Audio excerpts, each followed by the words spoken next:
अस्सलाम वालेकुम फ्रेंड्स, उम्मीद है आप सब खैरियत से होंगे। आज हम आपके लिए यूके वीज़ा के रेलेवेंट एक टॉपिक लेकर आए हैं कि बहुत से लोगों का देखा है कि यूके का वीज़ा रिजेक्ट हो रहा और उसकी कोई मतलब कि देखा जाए तो कोई रीज़न्स बज़ाहिर नज़र नहीं आती हैं, लेकिन एज अ प्रोफेशन अगर हम देखें जो हमारी फील्ड है उसके मुताबिक तो उसमें काफ़ी ज़्यादा जो है वो गैप्स होते हैं जो कि सही तरीके से प्रेजेंट नहीं हुए होते, जिसकी वजह से ये इश्यूज आते हैं। तो सबसे पहले हम कुछ ये चीज़ें डिस्कस करेंगे। मैं आपको जल्दी से बताता जाऊँ कि जो चीज़ें हमने नहीं करनी यूके के लिए, उसमें कुछ चीज़ें हैं वो आपसे हम शेयर कर लेते हैं। सबसे पहले तो ये कि आपकी सबसे जो मेन पॉइंट है, जो सबसे वैलिड सबसे मेन पॉइंट जो है वो यूके के लिए वो ये है कि जो आपकी बैंक स्टेटमेंट है, बैंक स्टेटमेंट आपकी प्रॉपर होनी चाहिए।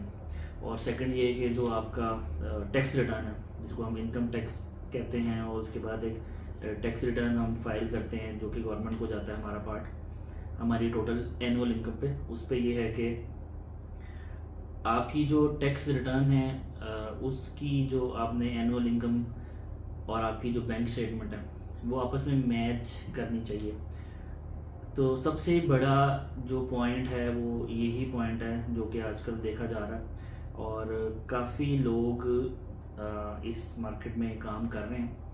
देखें, किसी से कोई इख्तलाफ नहीं है, लेकिन कुछ उसमें से किसी को सही तरीके से नहीं समझ इतनी, और बहुत बहुत अच्छे काम भी लोग कर रहे हैं, ऐसी बात नहीं है। लेकिन कुछ जो लोग समझ लें कि नए नए काम कर रहे हैं और वो वीज़ा फ़ाइल करते हैं, प्रिपेयर करते हैं, तो उसकी जो फ़ाइल प्रिपरेशन है क्लाइंट की उस तरह से नहीं हो पाती, जिसकी वजह से काफ़ी ये प्रॉब्लम आती है। खैर, इसको हम थोड़ा जल्दी इसको हम वाइंड अप करते हैं। तो आपकी जो टैक्स रिटर्न है और जो आपकी एनुअल इनकम है और जो आपकी 6 मंथ्स की बैंक स्टेटमेंट है वो आपस में मैच होनी चाहिए। मैच होने का मकसद ये है कि ये नहीं है कि आप फिगर्स मैच करें। एक फार्मूला बता देता हूँ। फार्मूला ये है कि आपने 2 लाख रुपए या 3 लाख रुपए अपनी मंथली इनकम आपकी है as per tax return. It means के आपने वो सीधा सीधा मल्टीप्लाई बाय 12 कर देना है। अगर 3 लाख है तो आपकी ये इनकम तकरीबन को 36 लाख रुपए बनती है, और उसके हिसाब से आपने उस पर टैक्स देना होता है। अब जब रिटर्न आती है, बैंक स्टेटमेंट साथ लगती है, तो उसके मुताबिक आपके अकाउंट में 36 लाख रुपया इन आउट होना चाहिए। उसी में से ही आपकी सेविंग होनी चाहिए, उसी में से ही आपका जो एक्सपेंसेस हैं, सारी चीज़ें हैं, यूटिलिटी बिल्स हैं, जितनी भी XYZ आपके खर्चे हैं वो आपने उसी में से करने होते हैं। लेकिन होता ये है कि जब बैंक स्टेटमेंट आती है, वो आती है जनाब 2 करोड़ रुपए की, 4 करोड़ रुपए का, और उसमें ये है कि कुछ अमाउंट आ रही होती है 2-2, 3-3, 5-5, 6-6, 10-10 लाख रुपए की। अब यूके वाले ये पूछते हैं कि जी आपकी इनकम तो आपने जो डिक्लेयर की हुई है उसके मुताबिक तो आपकी जो 6 मंथ्स की स्टेटमेंट है वो 50 लाख का इन आउट होना चाहिए, आपके अकाउंट में कोई 2-3-4 करोड़ रुपये आ रहा है। खैर, तो एक ये बड़ी रीज़न बन जाती है। इस वजह से आप ये समझ लें कि हमें जस्टिफिकेशंस लगानी पड़ती है। अगर आपकी अमाउंट, मिसाल के तौर पे मैंने कोई गाड़ी ली है या मैंने गाड़ी बेची है, तो उसका अमाउंट मेरे अकाउंट में आया कोई 35-40 लाख, 50 लाख, 60 लाख। आपको पता है आजकल गाड़ी इतनी महंगी हुई है, तो उसका हमें प्रूफ देना होता है। मीन्स इन शॉर्ट के जो भी अमाउंट आपके एक्स्ट्रा इस सैलरी के अलावा आपके अकाउंट में आ रही है, आपने उसका प्रूफ देना होता है कि ये कहाँ से आई है, किस रीज़न से आई है, और वो जस्टिफिकेशन आप लोग तैयार करते हैं आपकी स्टेटमेंट के मुताबिक जब हम एक फ़ाइल प्रिपेयर कर रहे होते हैं यूके के लिए। दूसरी चीज़ ये कि आपकी ट्रैवल हिस्ट्री बहुत मैटर करती है। ऐसा ना करें कि आपका कोई भी विज़िट नहीं है और हमने यूके का वीज़ा अप्लाई कर दिया और कोई डॉक्यूमेंटेशन भी आपकी इतनी ख़ास नहीं है, कोई बिज़नेस भी इतना स्टेबल नहीं है, कोई जॉब भी इतनी अच्छी नहीं है जिसमें आपकी माहाना इनकम कोई 1.5-2 लाख रुपए के करीब ऊपर हो, तो वीज़ा का इस तरह 99% चांस होता है कि वीज़ा रिजेक्ट हो जाता है। इसलिए आपकी जो बैंक स्टेटमेंट है वो प्रॉपर होनी चाहिए। उसके बाद आपका लास्ट 3 इयर्स का टैक्स रिटर्न लगाते हैं। अगर 3 इयर्स का नहीं है तो दो साल का लग जाता है, 1 साल का भी लग जाता है। 1 साल के टैक्स रिटर्न पे भी वीज़ा लगते हैं, 2 साल पे भी लगते हैं, 3 साल पे भी लगते हैं। वो आपकी प्रोफाइल पे डिपेंड करता है कि वो प्रोफाइल आपकी कितनी स्ट्रॉन्ग है जिस पे आपने वीज़ा अप्लाई कर रहे हैं। सेकंड ये है कि आपका जो बिज़नेस है वो थोड़ा मतलब आप स्टेबल होना चाहिए। बिज़नेस ये नहीं है कि आपकी एक छोटा मोटा सा एक दुकान है या आप बार्बर हैं, कटिंग वगैरह करते हैं, या फिर इस तरह की छोटी मोटी एक्टिविटीज़ आप समझ लें उसके अगेंस्ट हमने वीज़ा अप्लाई कर दिया, ऐसा नहीं है। सबसे पहले डॉक्यूमेंटेशन को ठीक करें, ट्रैवल हिस्ट्री थोड़ी सी होनी चाहिए।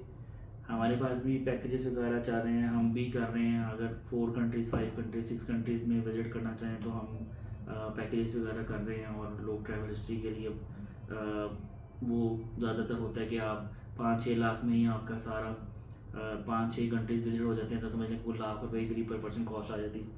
तो बजाय इसके कि आप गलत हाथों में जाएं और कुछ नहीं होता जी, अभी अप्लाई कर देंगे, हम अभी भी अप्लाई करेंगे, वीज़ा रिजेक्ट नहीं होगा, वीज़ा लग जाएगा, ऐसा कुछ नहीं होता भाईजान। हर वीज़े पे चाहे वो मेरा अपना वीज़ा हो, मेरी अपनी फैमिली का वीज़ा हो, उस पर भी डाउट यही होता है कि वीज़ा सब्जेक्ट टू एम्बेसी है, एम्बेसी के डिसीजन पे सारा कुछ चलता है। तो अपने ये 5-6 पॉइंट्स हैं जिसमें नंबर 1 हम जल्दी अगर आपको मैं गो थ्रू कर दूँ तो सबसे पहले आपका बैंक स्टेटमेंट है जो कि प्रॉपर होना चाहिए 6 मंथ्स का, जो कि हम 6 मंथ्स का बैंक स्टेटमेंट लगाते हैं, इससे ऊपर नहीं लगाते। दूसरा आपका लास्ट 3 इयर्स का टैक्स रिटर्न लगता है और टैक्स रिटर्न और स्टेटमेंट मैच होनी चाहिए। थर्ड, अगर आप जॉब पर्सन हैं तो आपकी जॉब की तरफ से एक लेटर लगता है जिसको हम जॉब लेटर कहते हैं। फिर आपकी 3 मंथ्स की सैलरी स्लिप्स लग जाती हैं और कुछ जो गवर्नमेंट एम्प्लॉय हैं उनकी तरफ से NOCs वगैरह आ जाते हैं कि जी उनको कोई ऑब्जेक्शन नहीं है, आप वीज़ा अप्लाई वगैरह कर रहे हैं सारा कुछ। और अगर बिज़नेस है आपका तो फिर बिज़नेस की डिटेल्स हैं, मतलब अगर आप सोल प्रोप्राइटर हैं तो सोल प्रोप्राइटर के डॉक्यूमेंट्स, पार्टनरशिप है तो पार्टनरशिप डीड्स वगैरह, फॉर्म C और इस तरह के रेलेवेंट सारे डॉक्यूमेंट्स आपके साथ लगते हैं। फिर उसके बाद आप वीज़े की तरफ जाएं। कुछ ट्रैवल हिस्ट्री हो आपकी, बहुत अच्छी बात है। एज फैक्टर बड़ा मैटर करता है। अगर आप अनमैरिड हैं और आप को 20, 24, 25 एज है आपकी और आप वीज़ा अप्लाई कर रहे हैं तो ये सारी चीज़ें एक दूसरे के साथ लिंक करती हैं और हर चीज़ को पहले आप बेहतर बनाएं। अगर आपको कुछ सपोर्ट चाहिए मेरी तरफ से या मेरी टीम की तरफ से तो आप बेशक मैसेज कर लें, मेरा नंबर भी इधर अवेलेबल है, कॉल भी कर सकते हैं। तो प्रॉपर तरीके से वीज़ा सबमिट करें डॉक्यूमेंट्स और फाइल अपनी कंप्लीट करें। सबसे पहले 6 मंथ्स का आपका वीज़ा लगेगा, देन आप 1 ईयर की तरफ जा सकते हैं। 1 ईयर के बाद 2 इयर्स का वीज़ा लगेगा, 2 इयर्स के बाद 5 इयर्स और देन 10 इयर्स। ये स्टेप बाय स्टेप प्रोसेस हैं। सबसे पहले जो वीज़ा आपका लगेगा वो 6 मंथ्स का लगेगा। सबसे पहले आप 10 साल का, 5 साल का या 2 साल का वीज़ा अप्लाई नहीं कर सकते। सबसे पहले आपका 6 मंथ्स का वीज़ा लगेगा। और अगर आपकी वहाँ पे कोई फैमिली में से है तो उनकी भी डिटेल्स आप ऐड कर सकते हैं। अगर आपके सिबलिंग्स में से अपने बहन भाई या जो भी आपके करीबी रिश्तेदार हैं वो बाहर हैं, दोस्त हैं, उनकी डिटेल्स वगैरह दे सकते हैं। अगर नहीं है कोई बाहर UK में तो उसका भी कोई मसला नहीं है, हम होटल की बुकिंग वगैरह साथ लगा देते हैं। उसका कोई ऐसा मसला नहीं है कि जिसका कोई जाने वाला या कोई रिश्तेदार बाहर UK में नहीं है तो वीज़ा अप्लाई नहीं कर सकता, ऐसा कुछ नहीं है। तो इस वीडियो का बनाने का मकसद ये था कि हम आपको कुछ जो गलतियाँ लोग कर रहे हैं उसका बताएं कि ये गलतियाँ आप लोगों ने नहीं करनी।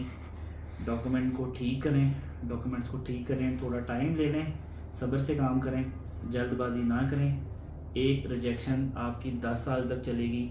जब 10 सालों में आप UK का वीज़ा फिल करेंगे इन फ्यूचर तो उस पर एक कॉलम आता है जिसमें पूछा जाता है कि आपने पिछले 10 सालों के अंदर UK का वीज़ा अप्लाई किया है। आप कहते हैं नहीं तो उनके पास रिकॉर्ड होता है। कभी भी झूठ बोल के कोई भी चीज़ ना छुपाएं। एम्बेसीज के पास सारा डाटा अवेलेबल होता है, इसलिए सोच समझ के सही टाइम लें अपने केस पे किसी प्रोफेशनल बंदे को, सबसे ज़रूरी बात है किसी प्रोफेशनल बंदे से सपोर्ट लें, डिस्कस करें और फिर वीज़ा अप्लाई करें। इंशाल्लाह ये जो चीज़ें हमने आपको बताई हैं इसको आप ठीक कर लें। ये कोई इतना रॉकेट साइंस नहीं है कि ये ठीक नहीं हो सकती हैं, ये इसका आराम से सारा कुछ हो जाता है। थोड़ा टाइम लें, हमसे कांटेक्ट कर लें, मेरे से टीम अवेलेबल है, आपको पूरी की पूरी गाइडेंस देगी, हर चीज़ जिस तरह से भी, किस तरह से आपको हम अब जैसे डॉक्यूमेंट्स, हर केस का मुख्तलिफ डॉक्यूमेंट्स, हर केस का मुख्तलिफ जो है वो तरीक़ेकार होता है। केस टू केस हम सारी इन्फॉर्मेशन आपको देते रहेंगे, शेयर करेंगे और उसके बाद आपको बताएंगे कि किस तरीके से हमें वीज़ा अप्लाई करना। और बाकी इस इतनी लंबी वीडियो बनाने का मकसद ये है कि आप लोग शायद मेरी वीडियो से, जो हमें तकरीबन मुझे 15-16 साल हो गए इस बिज़नेस में, तो जो हमने 15-16 साल में सीखा है वो शायद आपको इस 10 मिनट की वीडियो में उसका जो निचोड़ है वो आपको मिल गया है, जो कि हमने 15-16 साल ज़िंदगी के इस फील्ड में स्पेंड किए हैं। तो आज हम इस मुकाम पे पहुँचे हैं कि हम प्रॉपर लोगों को गाइड कर रहे हैं। तो उम्मीद है आपको वीडियो पसंद आई होगी और दुआओं की दरख्वास्त है, अपना बहुत सारा ख्याल रखें। अस्सलाम वालेकुम।